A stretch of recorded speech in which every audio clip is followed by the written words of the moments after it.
Profit maximization in monopolistic competition.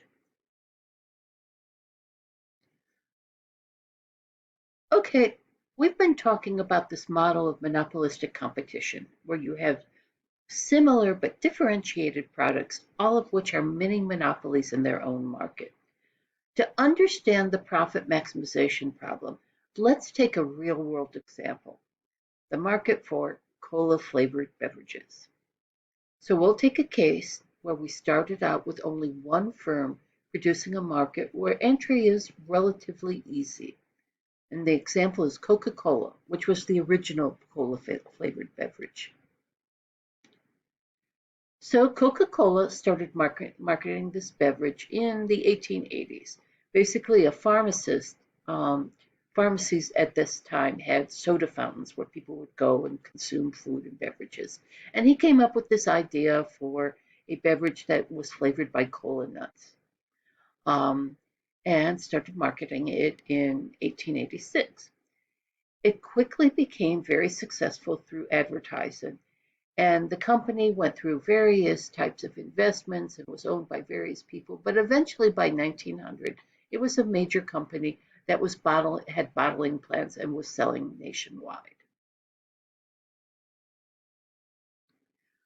But another pharmacist around 1898, about 13, 15 years after Coca-Cola was founded, this second pharmacist saw how successful Coca-Cola had been and decided to market his own cola-flavored beverage called Pepsi-Cola.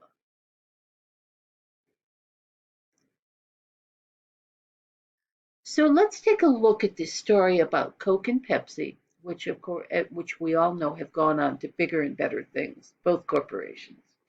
And let's look at the history of this market in terms of our model of monopolistic competition. Coca-Cola starts out maximizing its profits in exactly the same way as a regular monopolist, because it's the only firm in the market. So it finds the optimal quantity so that marginal revenue equals marginal cost, and then it gets the price associated with that optimal quantity from the demand curve. So here's our monopolist producing his cola flavored beverage. Notice that he's got a demand curve and a marginal revenue curve because he's a monopolist. Finds the quantity where marginal revenue equals marginal cost, goes up and gets the price from the demand curve. And notice that in this market, in the short run, the firm is earning extra supernormal profits. Why? How do we know that? Because we can see that at the optimizing quantity, price, which remember comes from the demand curve, is greater than his average total cost. So this firm is earning positive profits, and other firms like Pepsi are going to want to enter as a consequence. So Pepsi enters the market. Coke's demand curve is going to adjust to the fact that now there's a close substitute for Coke's product.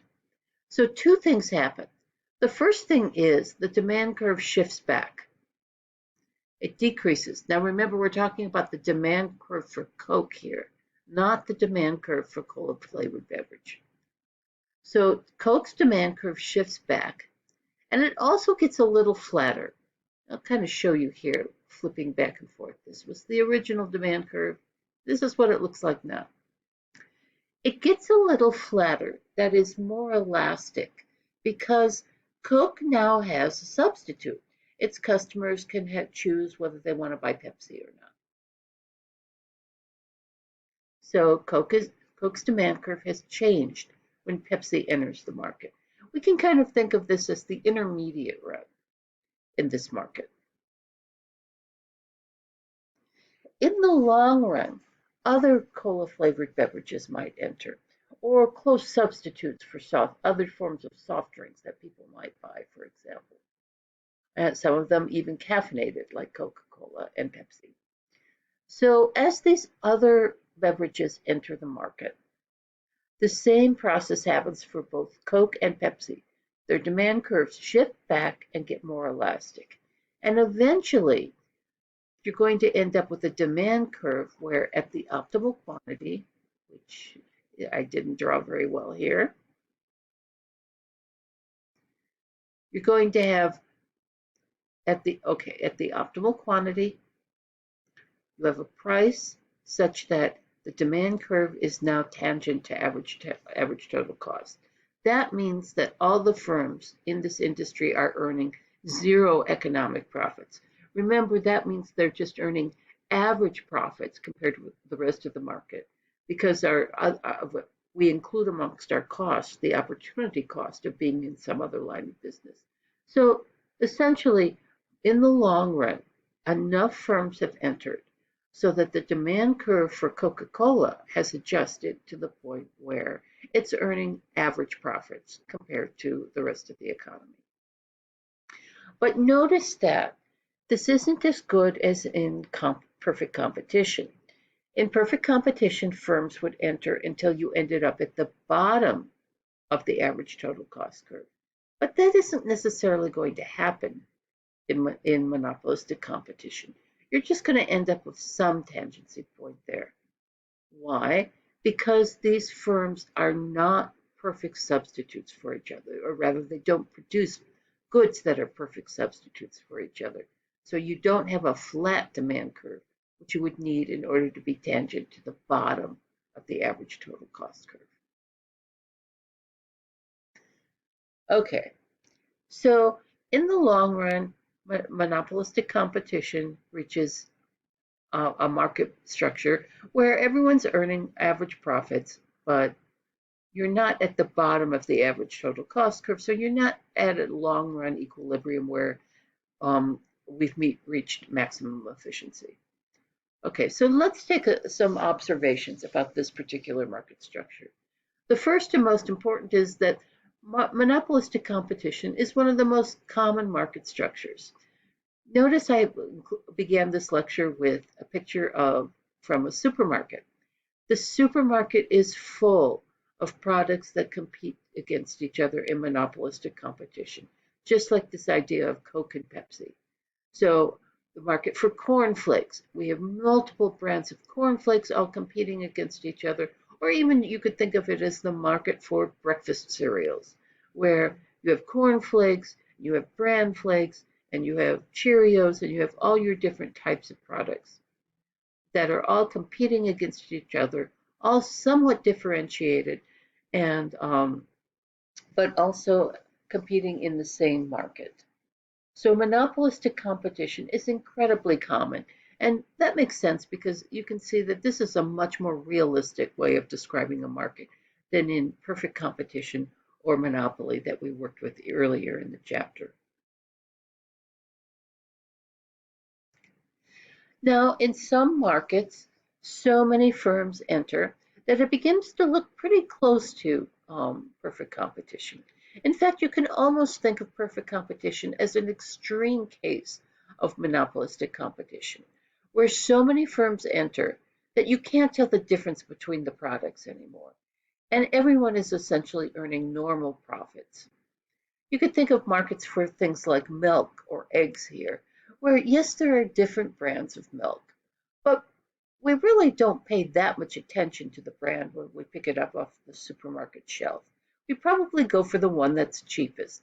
That's an example of a market where there's some product differentiation, but it's not so much that people really pay much attention to it. So it's sort of approaching a perfectly competitive market.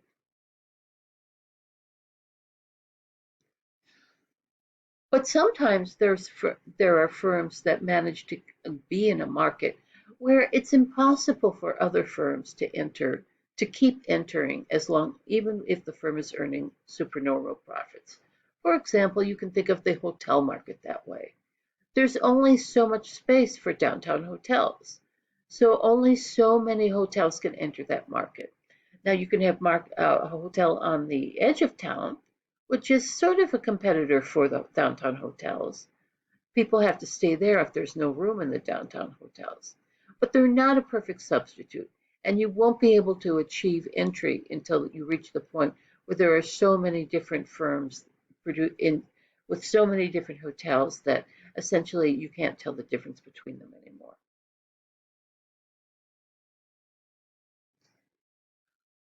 Another factor about monopolistic competition is that firms engage in non-price competition in addition to price competition, trying to differentiate their products from one another in some way, or investing heavily in advertising in order to convince people that there's a difference between their products, even if there really isn't. So, this is one aspect of monopoly power where we may be underestimating the actual cost of having monopoly power.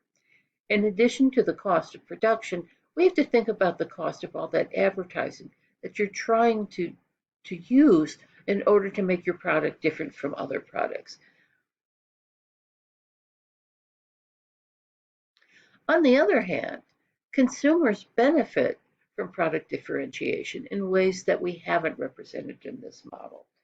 When I talked about breakfast cereals, there's an advantage to having different types of breakfast cereals that consumers can choose between. Some people like Cheerios and some people like cornflakes. And even in our cola flavored beverage market, people insist that they can taste the difference between Coke and Pepsi. There's a slight difference and people prefer one to the other. That's a benefit to consumers that we haven't really modeled here. So in addition to underestimating the costs of achieving monopoly power, we're underestimating the benefits that we get from a market structure where firms differentiate their products and give themselves some monopoly power, but consumers get to benefit from having those choices between different products. One final comment. As I said, monopolistic competition is probably one of the most common market structures. But monopolistic competition captures some aspects of markets with only a few competitors. It doesn't capture everything. When there are only a few competitors, they start behaving strategically towards one another, pricing their product strategically based on what the other product is doing, and watching how their competitors respond. Notice that when we start talking about this type of behavior, we're going beyond the model we've had right now up to this point, where the only thing that firms take into account in pricing their product is their marginal revenue and marginal cost curve. Now they're taking into account what other firms are doing and responding strategically. This type of behavior is captured by a different economic model called oligopoly. We'll cover that next week.